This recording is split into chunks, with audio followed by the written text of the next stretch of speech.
Olá, boa noite. Sejam bem-vindos a mais um Rural Notícias.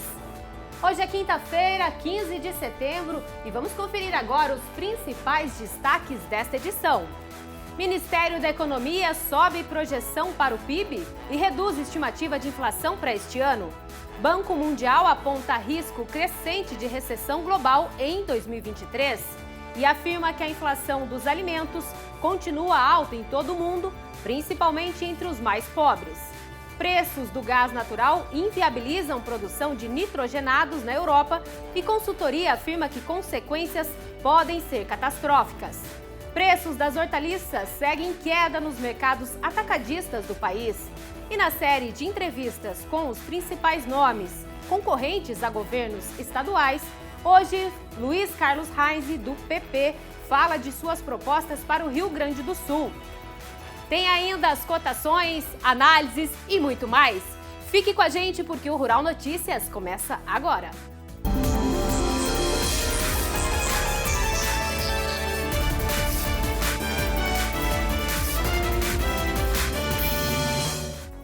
A projeção para a inflação ao fim de 2022 foi revisada para baixo pelo Ministério da Economia. Já a expectativa da pasta referente ao crescimento do Produto Interno Bruto do Brasil melhorou. O boletim macrofiscal apresentado nesta manhã pela Secretaria de Política Econômica estima que o Produto Interno Bruto do Brasil deva crescer 2,7% neste ano. A projeção anterior era de 2%. Esse aumento é reflexo da pujança do mercado de trabalho, com criação de novos empregos, do crescimento do setor de serviços, que manteve a tendência de crescimento verificada a partir do arrefecimento da pandemia e do aumento do investimento. Para o terceiro trimestre, o Ministério da Economia projeta um crescimento moderado quando comparado aos 3 meses anteriores. O setor agropecuário deve avançar 0,5%. No curto prazo, aqui esse gráfico mostra a decomposição do crescimento realizado no segundo trimestre de 2022 e a projeção para o terceiro trimestre de 2022. Então, para a PIB, nós estamos projetando um crescimento de 0,4% no terceiro trimestre. Esse crescimento pode ser decomposto em crescimento de 0,5% na agropecuária, 0,5% na indústria e 1,1% nos serviços que têm tido esse comportamento mais forte.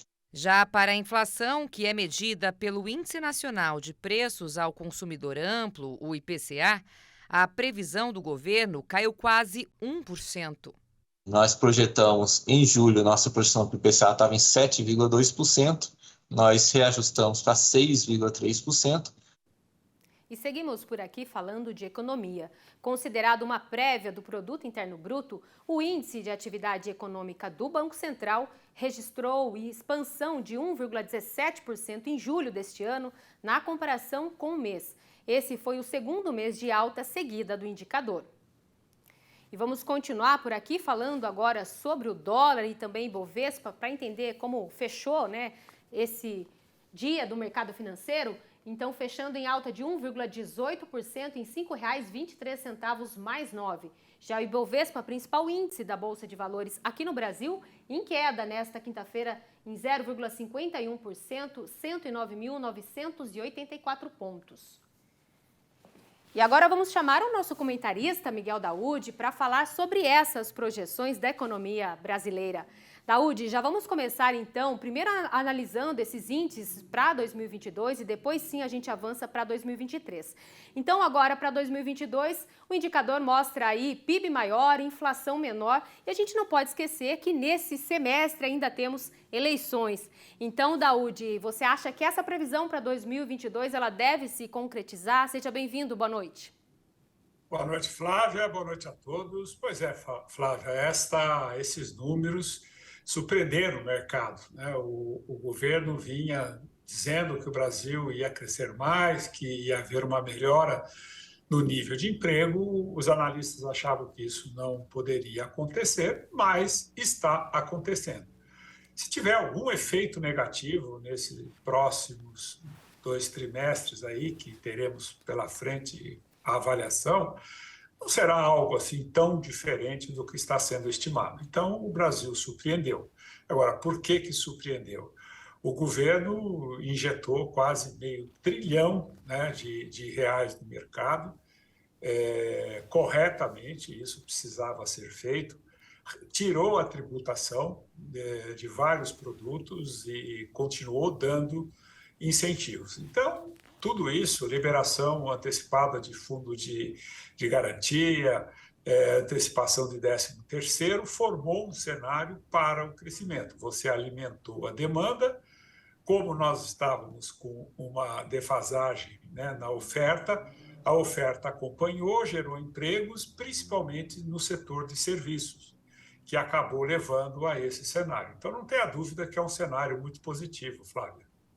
Tá certo, Daúde. E agora sim, avançando no nosso tema aqui, pensando, já projetando para 2023, a projeção do governo, inclusive, é de crescimento no PIB de 2,5%, inflação na média aí de 4,5%, um pouco ainda abaixo da projeção de mercado. E com esses números, o governo acomodaria o orçamento, mas caso esses números não se concretizem, será que o governo tem um plano B, hein, Daúde? Olha, é difícil. O plano B é cortar despesa, né? O que aí destoa muito, né, é a questão do crescimento. Quando você estima um crescimento de 2,5%, como está previsto no orçamento de 2023, você está estimando uma arrecadação maior. Estimando uma arrecadação maior, né, com uma inflação que pode não ser essa, você não acomoda as despesas dentro dessas previsões, que foi exatamente o que aconteceu em 2022, onde os orçamentos, né, dos ministérios tiveram aí um grande corte. E o ano que vem, o resultado de investimento, o que sobra para investimento, Flávio, é de 20 bilhões, né? E até agora o governo está pressionando o BNDES para devolver o resto da dívida que ele tem para com o governo de 90 bilhões, para poder dar uma ajustada legal na conta. O ministro fala em deixar a dívida líquida em relação ao PIB mais baixa, né, que vai ser um orgulho no futuro para os filhos, né, os nossos filhos. Bom, tudo isso é discurso em momento político, mas não tenha dúvida que 2023, como nós vamos ver aí mais para frente, o crescimento mundial não vai ser aquela, né, pujança, e provavelmente isso acaba afetando o crescimento aqui no Brasil.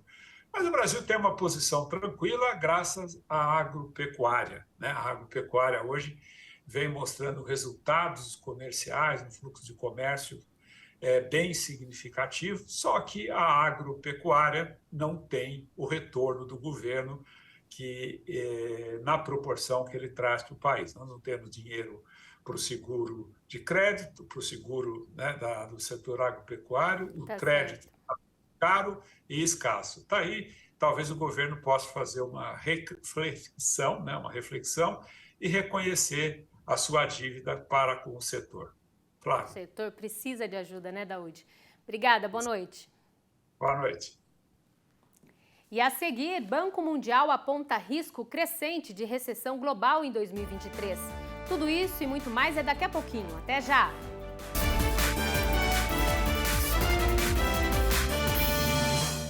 Rural Notícias de volta, e vamos começar esse bloco vendo então como estão os principais contratos agrícolas negociados em Chicago e Nova York.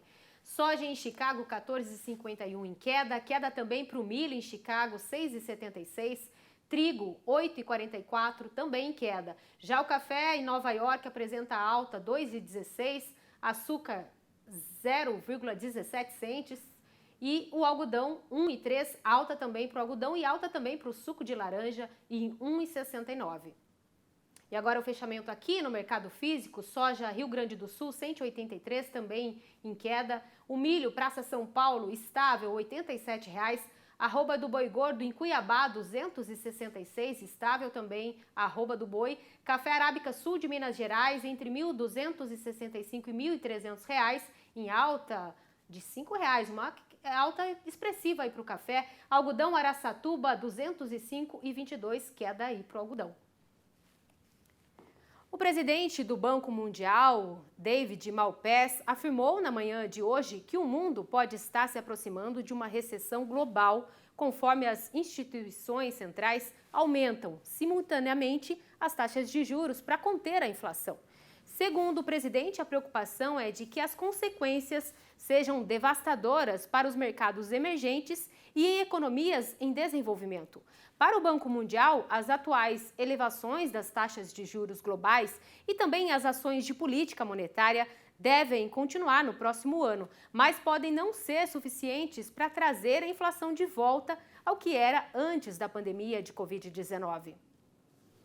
E o Banco Mundial fez outro alerta hoje. Segundo o órgão, a guerra na Ucrânia, as interrupções na cadeia de suprimento e ainda as contínuas consequências econômicas da pandemia de Covid-19 estão revertendo anos de ganhos de desenvolvimento e elevando os preços dos alimentos a níveis mais altos de todos os tempos. E esse aumento dos preços dos alimentos, claro, tem um impacto maior sobre as pessoas em países de baixa e média renda. De acordo com o Banco Mundial, mais de 92% desses países apresentam inflação acima de 5%. E ainda neste cenário internacional, a crise energética na Europa preocupa diversos setores econômicos. Em relatório recente, a consultoria Stonex afirma que as consequências de uma escassez de gás natural para a Europa são potencialmente catastróficas. Isso porque o insumo é muito utilizado como fonte energética, tanto para a geração de energia elétrica, como também na produção de produtos químicos e siderúrgicos. No caso dos fertilizantes, por exemplo, a consultoria aponta que os preços do gás natural podem inviabilizar a produção de nitrogenados. Com isso, a Europa deve passar por uma crise de abastecimento de fertilizantes nos próximos meses. De olho nessas movimentações internacionais, vamos conversar agora com a Silvia Fagnani, sócia da Think Brasil. Silvia, o mercado europeu sofre uma pressão, é claro, é evidente, né? Todos estamos acompanhando aí. E aí, nesse cenário, nesse sentido, uma possível recessão europeia é um problema global, é isso, Silvia? Seja bem-vinda, boa noite. Oi, Flávia, boa noite, obrigada pelo convite. Sim, qualquer recessão na Europa, assim como em qualquer outro grande parceiro do país, a gente iria sofrer bastante. No caso da Europa, que é destino de boa parte das nossas exportações, iria ter uma redução nesse consumo, o que acaba também gerando bastante impacto no mercado local.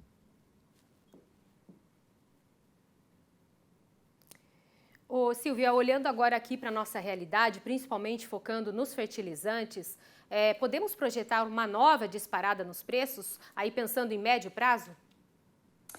A gente ainda não consegue, Flávia, falar em preço, mas sem dúvida uma mudança na oferta vai acabar mexendo nessa dinâmica, já que a demanda ela vai se manter. O Brasil vai sempre continuar precisando de fertilizantes importados, a gente ainda depende muito, independente desse Plano Nacional de Fertilizantes, que olha para uma nacionalização a médio e longo prazo e até 40%, 50% de autonomia, a gente vai continuar dependendo do fertilizante, principalmente da Rússia, Bielorrússia, ali daquela região da Ucrânia. Existem outros países que podem suprir essa demanda do Brasil, sem dúvida, mas isso levaria bastante tempo. Então, essa dinâmica de mercado pode sim influenciar nos preços. Mesmo tendo esse programa implantado, né, Silvia, essa dependência de 50% ainda vai ser prevista, então é preciso ficar bastante atento. E aí vamos incluir agora no tema a China, né, na nossa conversa, a China que é um grande comprador do Brasil. Nesta semana o presidente chinês e o líder russo devem se reunir. Como você enxerga essa proximidade entre Rússia e China? É uma preocupação para o Brasil, Silvia? O Brasil depende da China e depende da Rússia, né? Principalmente nessa pauta de fertilizantes e na pauta agro. O nosso país não pode virar as costas para esses dois países, né? Se a gente for olhar a nossa pauta agro, e ele pode acabar sendo obrigado a tomar alguma decisão geopolítica e diplomática por conta dos desdobramentos da guerra. Então, a gente vê o fertilizante sendo usado, sim, como uma arma geopolítica, ele pode ser usado como poder de barganha para que os países fiquem de um lado ou de outro, e o Brasil certamente vai ter dificuldade de se posicionar nesse caso, porque a gente tem uma dependência muito grande desses dois países. A união entre China e Rússia, ela acaba potencializando só essa questão, mas essa questão já existe independente dessa conversa. E você acredita que essa proximidade entre Rússia e China ela deve acontecer de fato? Por enquanto, é uma aproximação ainda mais lenta? Existem fatores que mostram que sim. A gente vê esse diálogo, mas só acompanhando a história para saber. E agora, Silvia, para a gente encerrar, recentemente o embaixador da União Europeia no Brasil afirmou ao jornal do Estado de São Paulo que um acordo entre a União Europeia e o Mercosul seria positivo, inclusive o mercado acredita que seria positivo para os dois lados, né? O fator ambiental, entre outras coisas, o fator ambiental tem travado esse processo, né? Você acredita que esse acordo deve sair e em quanto tempo isso deve ser, de fato, uma realidade? Flávia, esse acordo vem sendo negociado há mais de 2 décadas e foi assinado agora, no início do governo Bolsonaro. Para ele entrar em vigor, ele precisa ser internalizado nos países.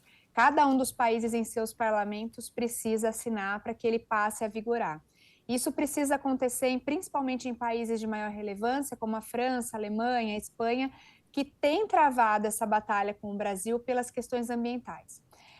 Essa batalha ambiental, ela existe de fato porque temos uma questão ambiental, existe uma questão a ser olhada e uma reputação a ser trabalhada aqui dentro do Brasil, mas também existe um fator econômico de que os produtos agrícolas brasileiros são grandes concorrentes dos produtos subsidiados europeus e existe um movimento dos agricultores europeus que impede o avanço desse acordo. Sem dúvida, esse movimento da Rússia, na guerra da Ucrânia, e a dificuldade, inclusive, de países próximos à Europa e aliados à Europa de fornecer produtos agrícolas por causa da situação de tensão ali da região, pode sim acabar forçando a Europa a agilizar essa internalização do acordo para que ele saia mais rapidamente.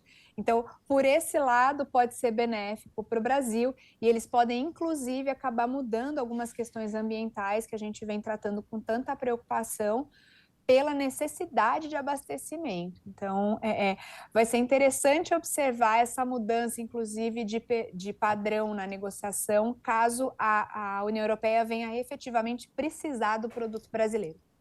Tá certo, né, Silvia? Você falou aí 2 décadas nesse acordo, mas agora a Europa precisa, né, de fato, do Mercosul e pode facilitar que esse acordo aconteça. Obrigada, Silvia, pela sua participação com a gente aqui no Rural Notícias. Boa noite. Boa noite, obrigada. Com o fim do vazio sanitário, a partir de amanhã, os agricultores de Mato Grosso já podem dar início do cultivo da soja para a safra 22-23. Num ano de custos recordes, a palavra de ordem no campo é cautela para não errar na largada do plantio. Vamos conferir mais detalhes sobre esse assunto na reportagem de Pedro Silvestre. Às vésperas do sinal verde para o plantio da soja, as máquinas aquecem os motores em Primavera do Leste, que deve começar cedo o cultivo do grão. As áreas irrigadas vão ser as primeiras a receber as sementes. São quase 48 mil hectares cobertos pelos pivôs do município, segundo o presidente do Sindicato Rural, Marcos Bravin. O agricultor também investe em irrigação e já está preparado para largar o plantio. A minha área eu vou plantar em torno de 1.200 hectares de pivô. A expectativa a gente sempre põe na mão de Deus e tem fé em Deus aí que seja uma boa safra aí, né? Precisa produzir bem, porque esses adubos aí, os fertilizantes no preço que foi comprado e partes do defensivo aí, principalmente o glifosato aí, os preços que foram, né? E também os preços da semente aí de soja, aí, os preços que estão hoje com esse royalty aí. Então, se não produzir bem, a conta não fecha. A região de Primavera do Leste é composta por 10 municípios.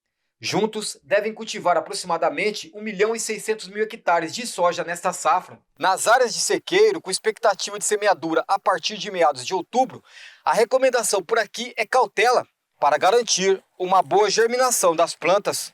Nenhuma safra pode ter erro, mas essa aqui, principalmente aí, com esses custos elevados aí, quanto menos arriscar, plantar com mais certeza, com mais umidade do solo, com dias mais adequados, aí é o que a gente indica aí, o produtor rural. O Ari vai cultivar 2.400 hectares de soja. Na fazenda dele, movimentação por enquanto apenas para retirar o milho produzido na segunda safra. As plantadeiras só vão ser acionadas quando o solo estiver com umidade suficiente para garantir plantio com segurança.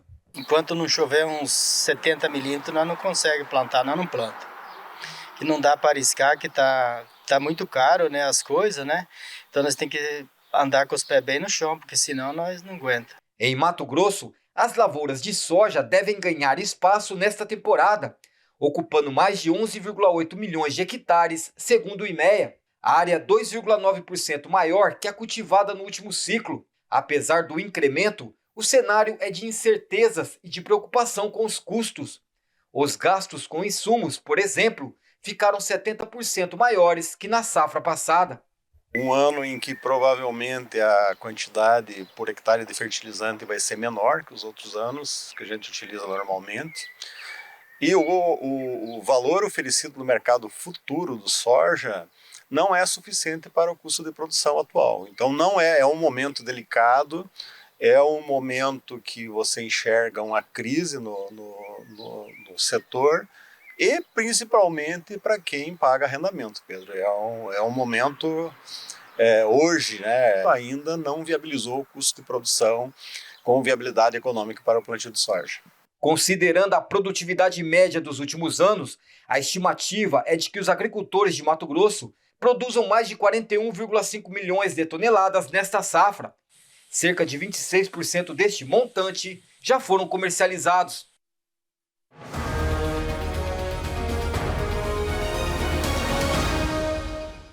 A safra agrícola brasileira em 2021 alcançou um valor de produção recorde de mais de 743 bilhões de reais, um crescimento de 58,6% comparado ao desempenho registrado no ano anterior. Os dados são da pesquisa Produção Agrícola Municipal do ano passado e foram divulgados nesta quinta-feira pelo IBGE. O preço das hortaliças segue em queda nos mercados atacadistas do país. Alface, batata, cenoura e tomate apresentam as cotações mais baixas na comparação entre julho e agosto deste ano. De acordo com o 9º Boletim ProHort, divulgado pela Conab, alta somente nas cotações da cebola, com o quilo na média de R$ 3,83, um avanço de 12%. O Brasil exportou quase 15 bilhões de produtos do agronegócio em agosto, uma alta de 36,4% em relação ao mesmo mês de 2021. Segundo a Secretaria de Comércio e Relações Internacionais do MAPA, o milho e a carne bovina in natura apresentaram bons números em valores e quantidades recordes para todos os meses. O preço médio do diesel caiu mais de 3% nos postos do Brasil nas 2 primeiras semanas de setembro, em comparação aos valores do final de agosto. O S10 apresentou um preço médio de R$ 7,28 o litro e o diesel comum foi vendido a R$ 7,18. O levantamento foi divulgado nesta quinta-feira pela Ticketlog. No próximo bloco, na série de entrevistas com os principais nomes concorrentes a governos estaduais, hoje Luiz Carlos Reis, do PP, fala sobre suas propostas para o estado do Rio Grande do Sul. É daqui a pouco, até já!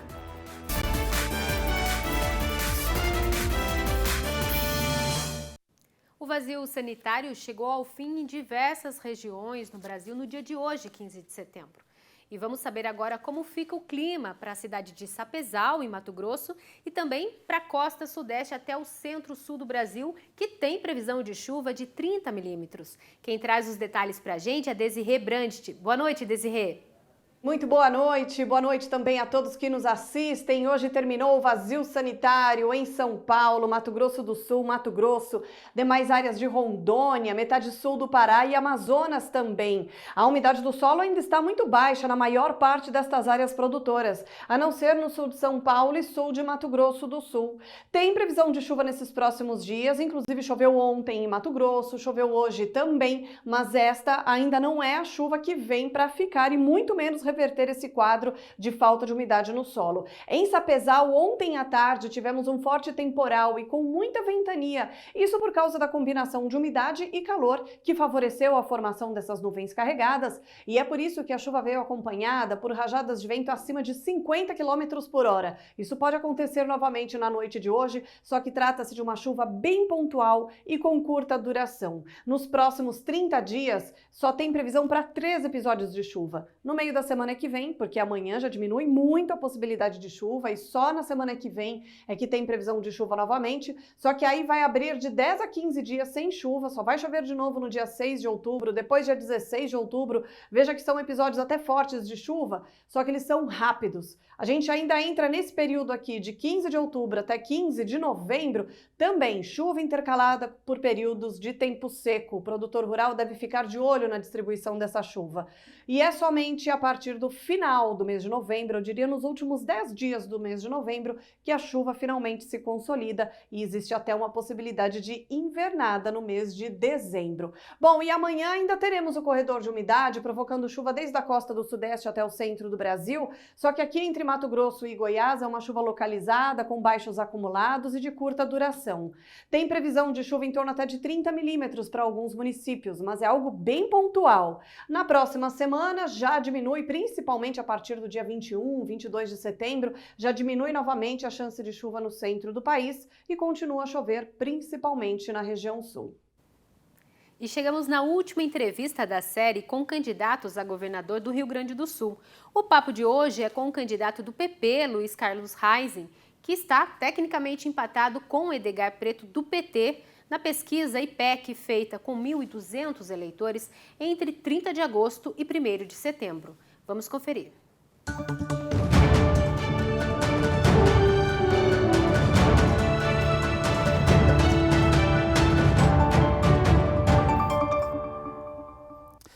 Nossa entrevista de hoje é com Luiz Carlos Reis, candidato ao governo do Rio Grande do Sul pelo PP. Gaúcho de Candelária, Reis, de 71 anos, é engenheiro agrônomo e produtor rural. Foi deputado federal por 5 mandatos e, em 2018, se elegeu senador da República. Em sua trajetória, foi presidente da Comissão da Agricultura da Câmara dos Deputados e atuou na implementação de medidas como a Lei do Seguro Agrícola e o Código Florestal Brasileiro. No Senado, defendeu, dentre outras pautas, a autofiscalização do agronegócio e a dispensa de registro de defensivos importados do Mercosul. A gente vai conversar com o senador Reis para falar sobre as suas propostas para o governo do Rio Grande do Sul. Obrigado por atender a nossa audiência, senador. Ok, Petri, um prazer falar com você, agradecer ao Canal Rural pela oportunidade de falarmos com gaúchas e gaúchos de todas as querências. Pois é, uma das propostas do seu governo é investir na instalação de açudes em áreas de preservação permanente para uso de estiagem, em caso de estiagem, né? Como é que o senhor pretende enfrentar esse desafio, né, de conciliar medidas como essa com a pauta ambiental? São duas coisas, são os açudes nas APPs, que é importante para nós fazermos isso, já iniciamos esse processo e vamos continuar, e agora também a preservação das vertentes dentro das propriedades rurais. Esse assunto já está sendo feito em alguns estados e nós temos também implementar. Além dos açudes em APP, também fazermos a questão específica de proteção das vertentes dentro das propriedades rurais, com recursos privados.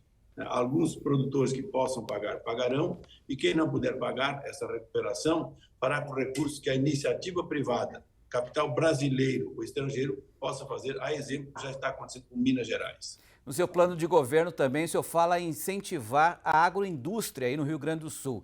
De que forma será feito esse incentivo? Nós temos muitas pequenas propriedades, né? E temos que intensificar esse processo com relação às agroindústrias, que agrega valor ao produtor rural.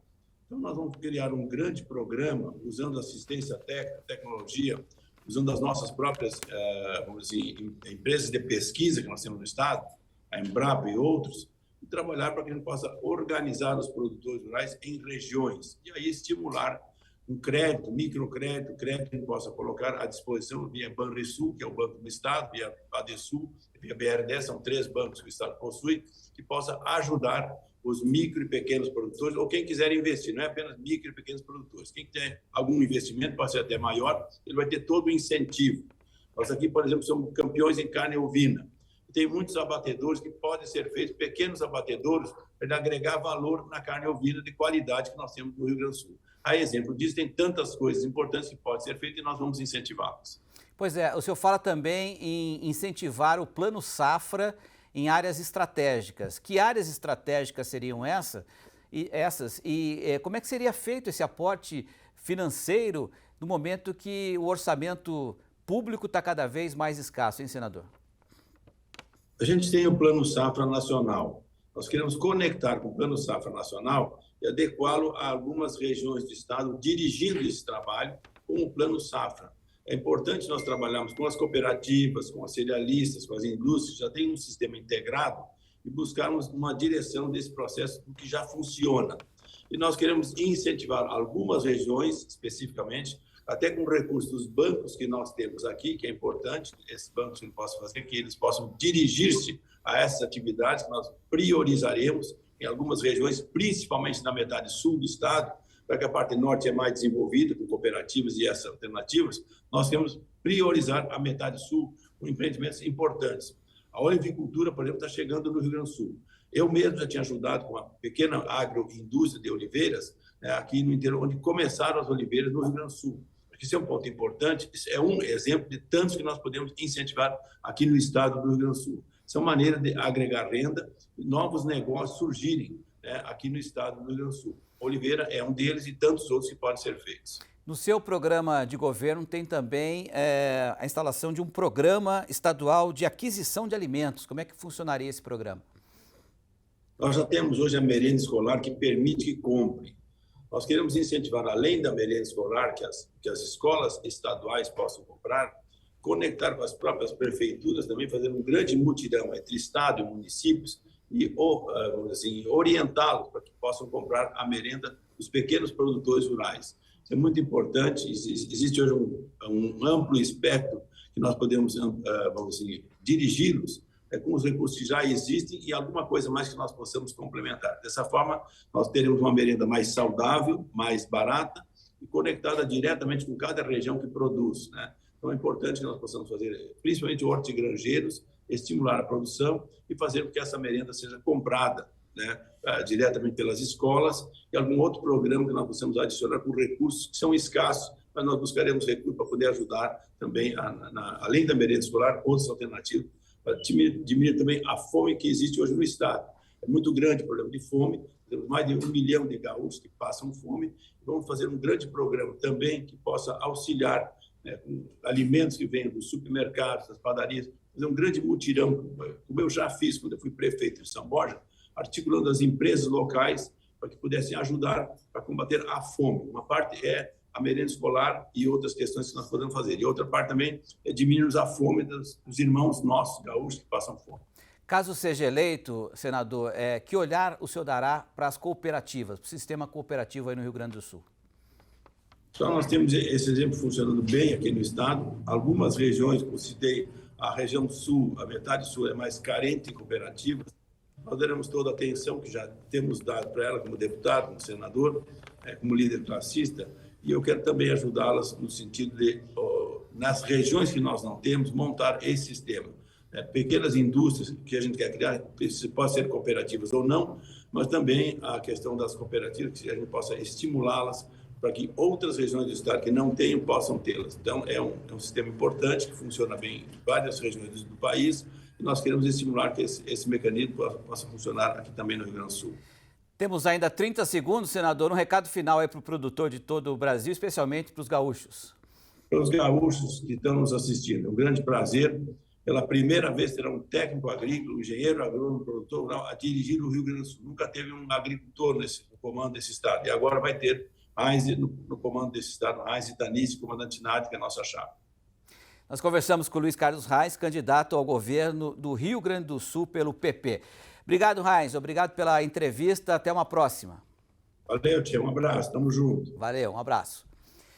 Pois é, você pode continuar acompanhando nossa cobertura das eleições 2022, reportagens, entrevistas como essa, uma série de candidatos ao governo, né? Vários governos importantes do agronegócio, análises e muito mais. Você encontra tudo isso no nosso site canalrural.com.br/eleições 2022. E semana que vem vamos exibir as entrevistas com os candidatos aos governos de Goiás e também do Pará. Não perca! Por hoje é só, o Rural Notícias fica por aqui. Muito obrigada pela sua audiência, pela sua companhia. Nos vemos numa próxima. Boa noite para todo mundo. Tchau, tchau.